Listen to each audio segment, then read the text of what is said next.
If you're a Christian in the United States, there are some pretty compelling arguments people can probably make to you for pulling out of civic life. But personally, I don't think you should. I think that Christians in the US have really good reasons to care about government, politics, and civic life. And in fact, I actually think our faith probably compels us to get involved in the public square. But not in the way most people think, and definitely not in the way most candidates and pundits are trying to get you to believe. My name is Rick. I'm part of the Center for Christian Civics, and on this channel we're going to look at how and why Christians should think, speak, and act differently in the public square. Why we should consider following the news, getting engaged with government and civic life, forming political opinions, but not taking part in some kind of two-sided winner-take-all culture war. Why we should go beyond partisan triumphalism in the name of our faith. I know some of you watching probably don't agree with me. Some of you probably don't agree because you think we should stay out of the public square, and some of you don't agree because you think we should get involved, but the best thing we can do is to help finally win that culture war. So, off and on throughout our videos, we're going to pause and take a look at some of those arguments. We'll look at some of the arguments for pulling out of civic life, and we'll look at some of the arguments for taking part in the culture war. And we'll briefly explain why each of these approaches isn't the official posture of Christian civics. Now, I've been doing this work for 7 years, and before I started doing this, I worked for even longer than that in churches and on political campaigns. So when we go through these arguments, a lot of them are things that I've heard and seen people say in the field. And a lot of them are also probably things I've thought myself from time to time. This week, we're going to just look at a few of the reasons Christians might feel tempted to not bother with civic life or political life at all. And I want to start with the argument that Christians are people who recognize Jesus as king, and so we can't or shouldn't engage with any government that doesn't recognize the God of Abraham, Isaac, and Jacob as the head of state. One of my favorite passages early on in my Christian life would kind of seem to support this argument. In the book of Luke, we see the tax collector Levi sitting in his tax booth collecting taxes. And when Jesus saw Levi, he said, "Follow me." And Levi got up, left everything, and followed Jesus.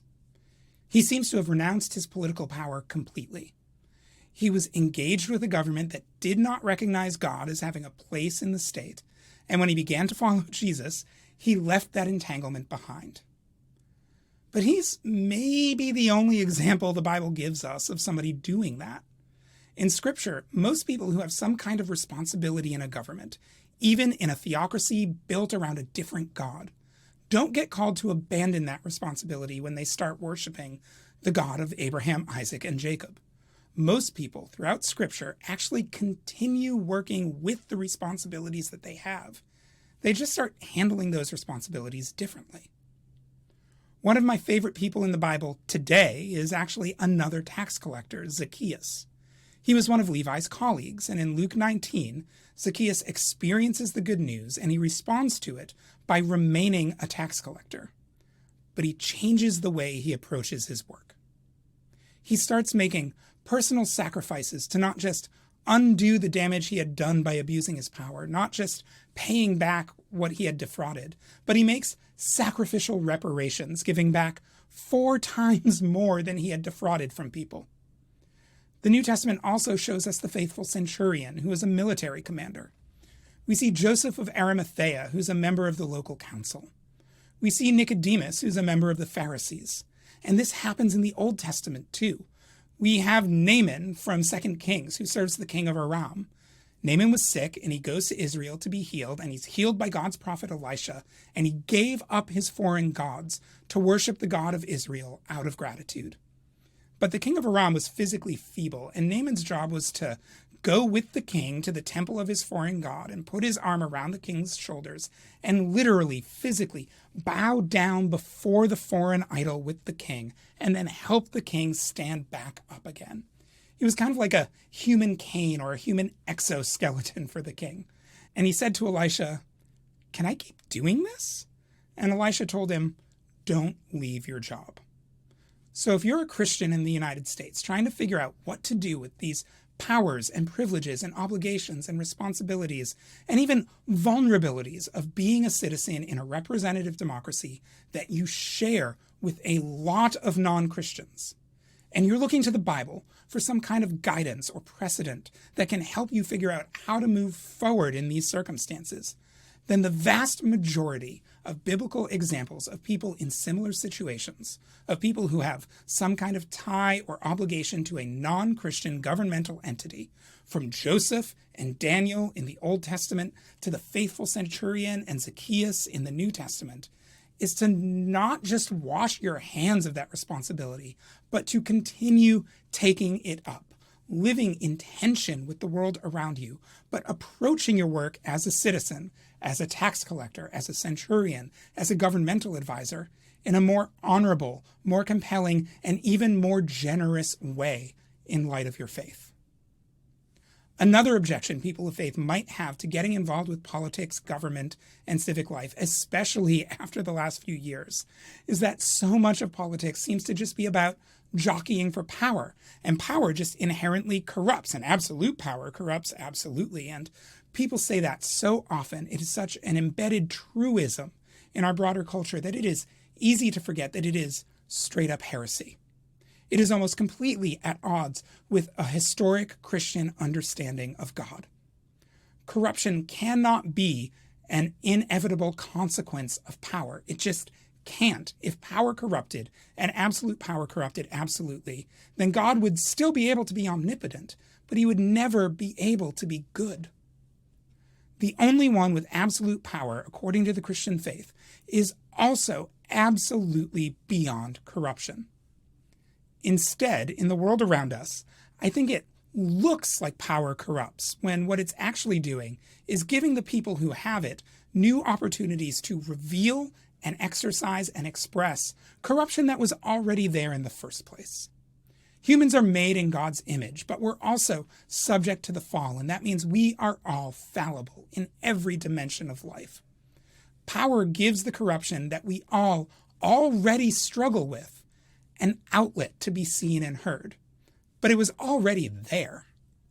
Power can also look like it's corrupting because accumulating power can start to foster a status quo bias in us. It's easy to be generous when being generous doesn't really cost you very much. But power or comfort or status, which is really just social or cultural power, gives us something we can lose. When we're happy with the way things are, when things are ordered in a way where our needs are met, where we're in some kind of position of comfort or privilege, or at least relative or comparable comfort compared to some of the other people around us, then suddenly we might not be as quick to change things for the sake of people who are suffering more than we are, or who suffer in different ways than we do. But that's not power creating corruption. That's power giving our corrupt hearts, our self-interested hearts, something to lose.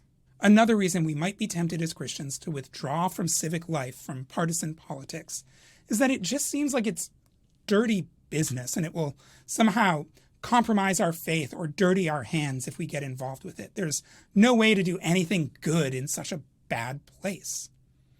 But if we let that drive us away from the public square, then we are tacitly telling the people around us that God's power to redeem is no match for man's power to corrupt, that man is more morally powerful than God. And the last objection I want to get to today is really just a practical one.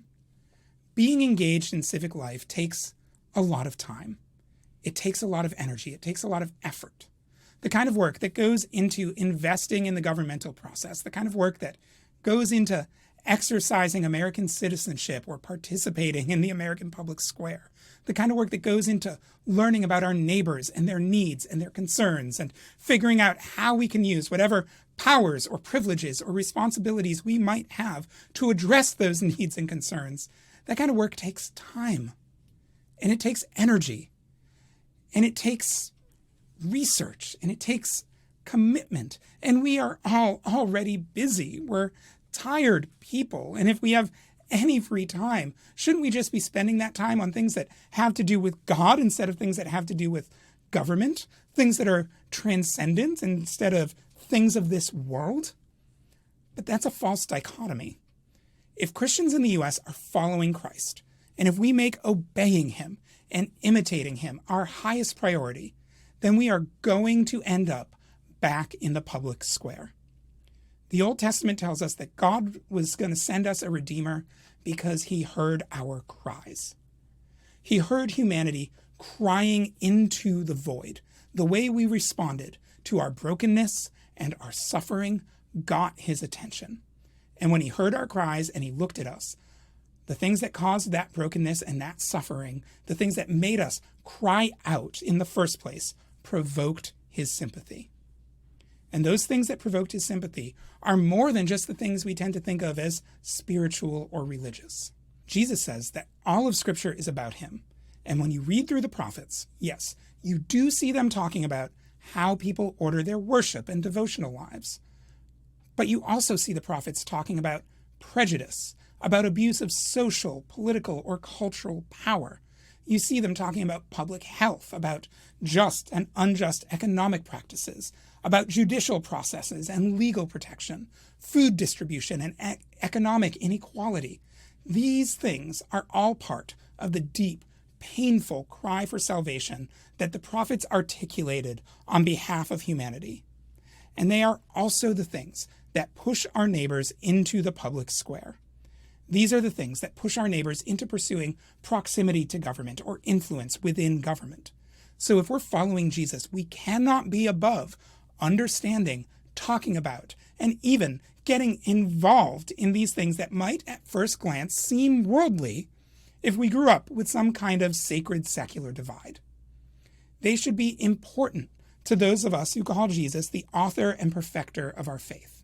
If we tell ourselves that investing in the systems and institutions that shape our neighbors' lives, that learning about and doing something about the kinds of things that hurt the people around us is somehow inherently a distraction from knowing, loving, and following the God of the Bible, we are fooling ourselves, and our actions are making us out to be lying about Jesus to the non-Christians around us.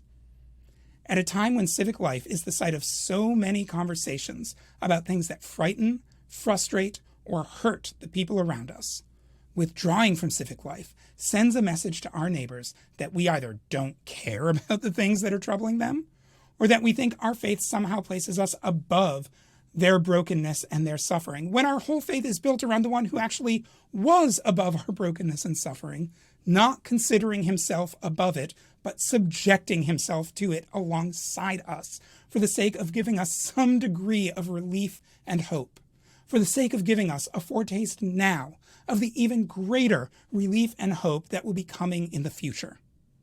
So how do we think, speak, and act in ways that effectively communicate that hope to our neighbors, in ways that give the people around us clear foretastes of the relief and healing that we believe is still to come? Stick around. Do all the things you're supposed to do on YouTube. Subscribe, click on the bell, send a wax-sealed letter to Sundar Pichai asking him to hand-deliver our videos to your mailbox. Do whatever it is you're supposed to do on YouTube this week to keep up with our videos, and over the next few weeks and months, we'll get into it together. Now, are there other arguments you've heard for Christians to not engage with government and politics and civic life? Or are there other questions you have about faith and politics that you want us to answer? Let me know in the comments below, and we'll work those questions into future videos. In the meantime, thank you for watching, and I will see you again soon.